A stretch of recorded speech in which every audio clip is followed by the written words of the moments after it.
You are sitting in front of a glowing rectangle. Your hands are resting on a piece of plastic. You are typing a message, reading a text, or drafting an email that feels slightly too important. You hit send. Then, without even realizing it, you exhale. You let out a breath you did not know you were holding. Why does this happen? The immediate assumption is that you are just focusing. You are concentrating on the words. But the real answer is far stranger. You are not just focusing. Your brain is preparing for an attack. This happens to you dozens of times a day. You open a new tab, you scroll down a feed, a notification appears on your screen with a sharp, tiny noise.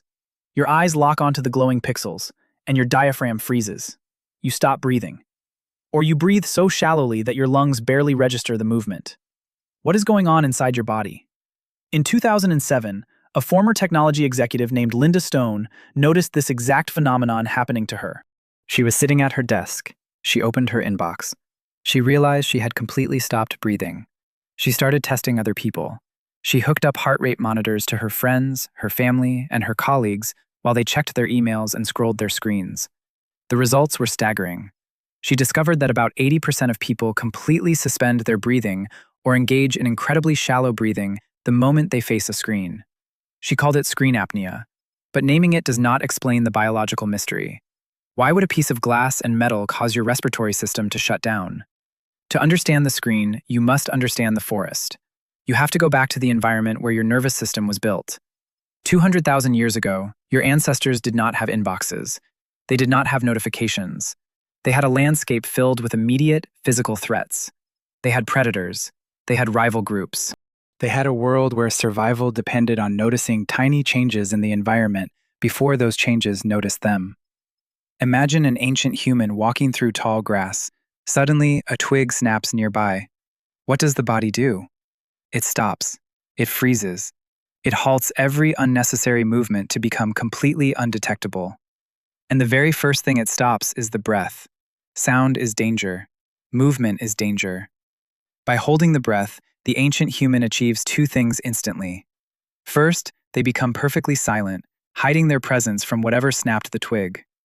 Second, they stabilize their core, locking down their torso so they can suddenly sprint or fight for their life. Holding your breath is an evolutionary pause button. It is your body gathering kinetic energy. It is a state of absolute high alert readiness. Does that sound familiar? Your nervous system has not had a software update in 200,000 years. It does not know what a smartphone is. It does not know what an email from your boss is. All it knows is stimulation. All it knows is the sudden arrival of new, unpredictable information. When you hear the ping of a notification, your brain does not process it as a harmless digital alert. It processes it as the snapping twig in the tall grass. Your eyes widen, your pupils dilate to take in more light.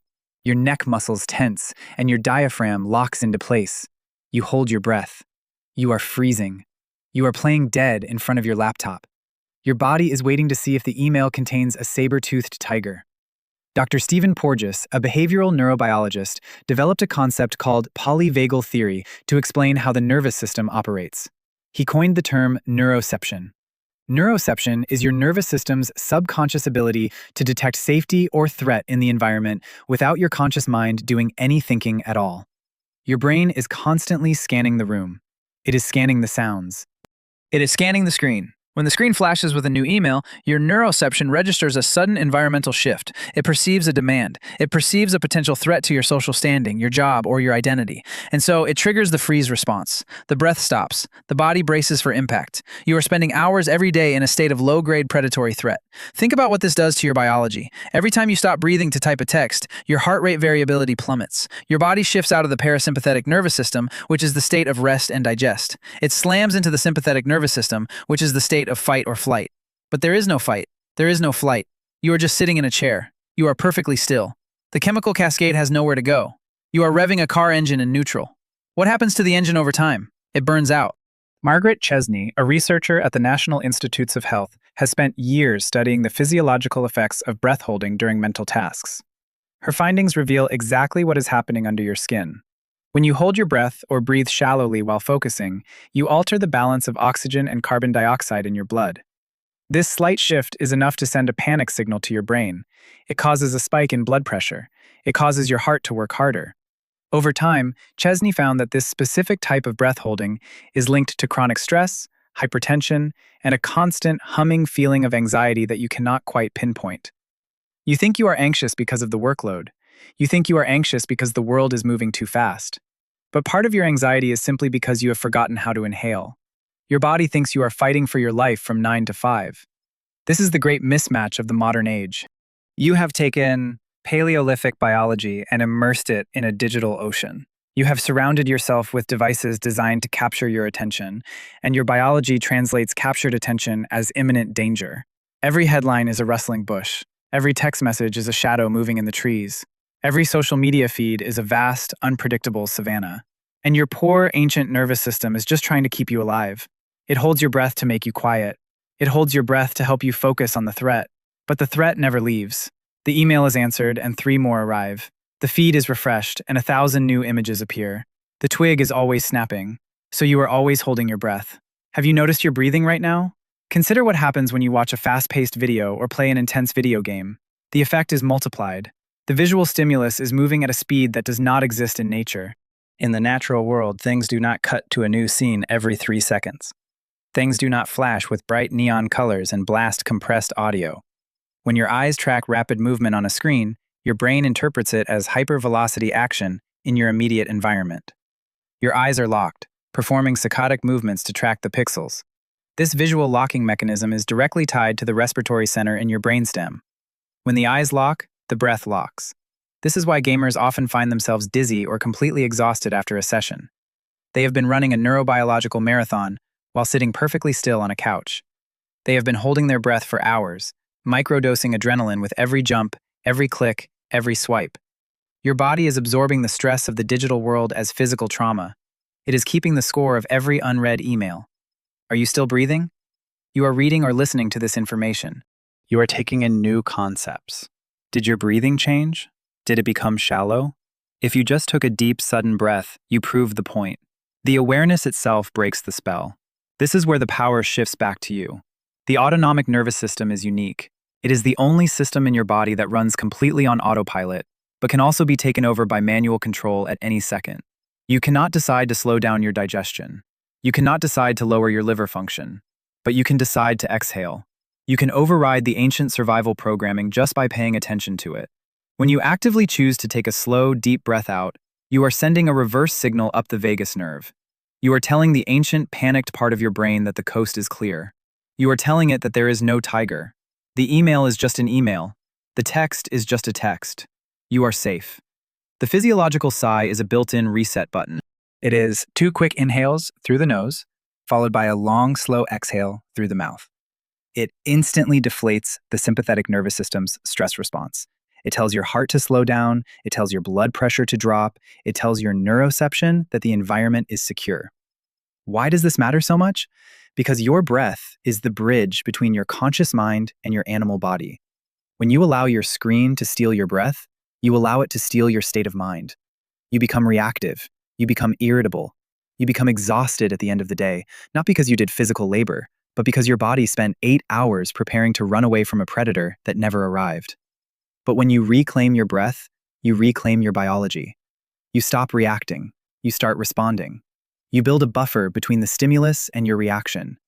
You realize that the glowing rectangle is just a piece of glass. It has no power over your diaphragm unless you let it.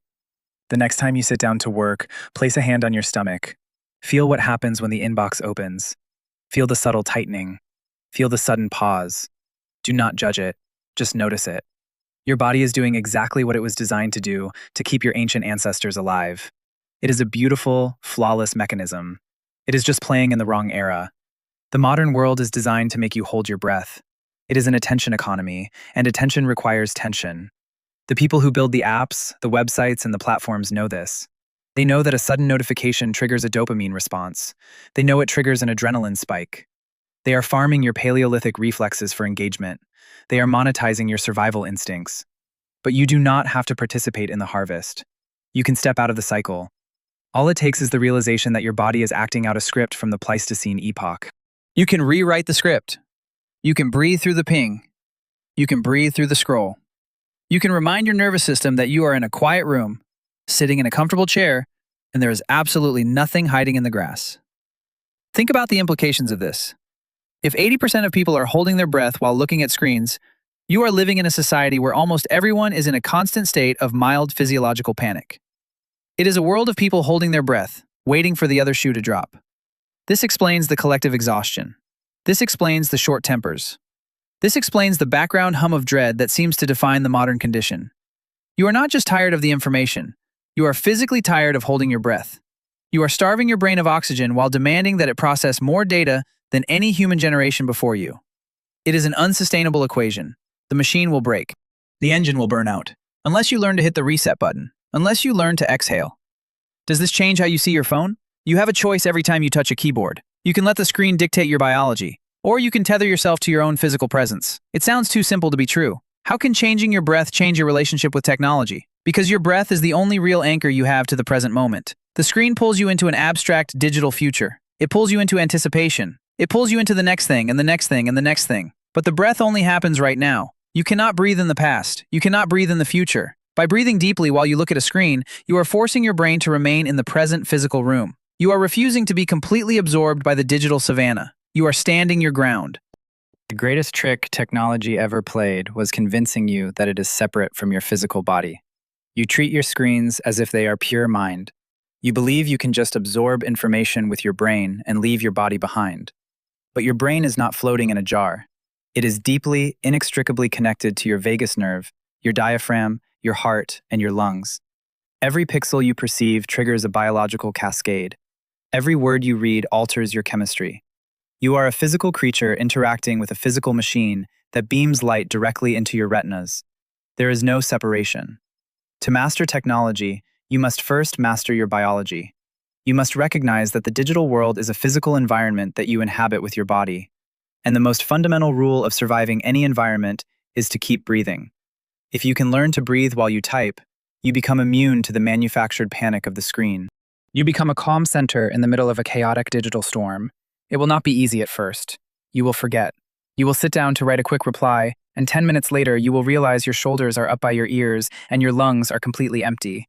That is okay. That is the 200,000 years of evolution doing its job.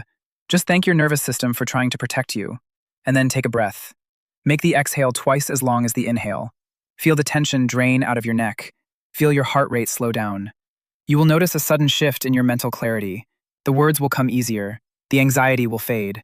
Because a brain that is suffocating is a brain that cannot think. A brain that is breathing is a brain that is safe. Have you tried it yet? Look at your hands again. You are sitting in front of a glowing rectangle. Your hands are resting on a piece of plastic. You are typing a message. You hit send. But this time, you do not freeze. This time, you do not let the digital savanna trick your ancient biology. You are aware. You are present. You are completely in control. And instead of holding it in, without even realizing it, you just exhale.